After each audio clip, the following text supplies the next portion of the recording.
യതിയുടെ ആ പ്രസംഗത്തിൽ യതി പറയുന്നുണ്ട്, ഞാൻ ഇസ്ലാമിനെ പറ്റി അധികം അറിഞ്ഞിട്ടില്ല, പ്രവാചകനെ പറ്റി അധികം അറിഞ്ഞിട്ടില്ല, ഇസ്ലാമിലെ പടച്ചവനെ കുറിച്ചും എനിക്ക് അധികമൊന്നും അറിയില്ല.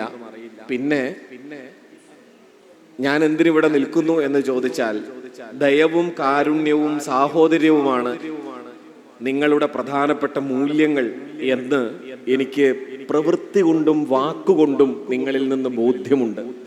അതൊരു ഗംഭീര വാചകമാണ്. വെറുതെ വാചകടിച്ച് മാത്രമല്ല, നിങ്ങളുടെ പ്രവൃത്തി കൊണ്ടും എനിക്കത് ബോധ്യമുണ്ട്.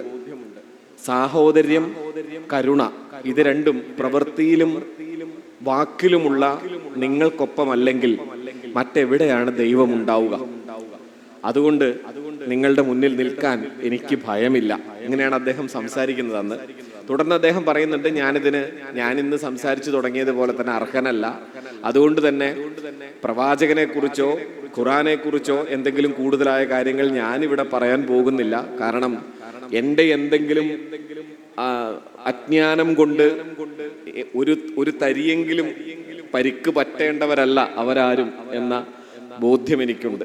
അതേ യതിയുടെ മഹത്തായ ബോധ്യത്തെ മാത്രം ഞാൻ പങ്കിടുകയാണ്.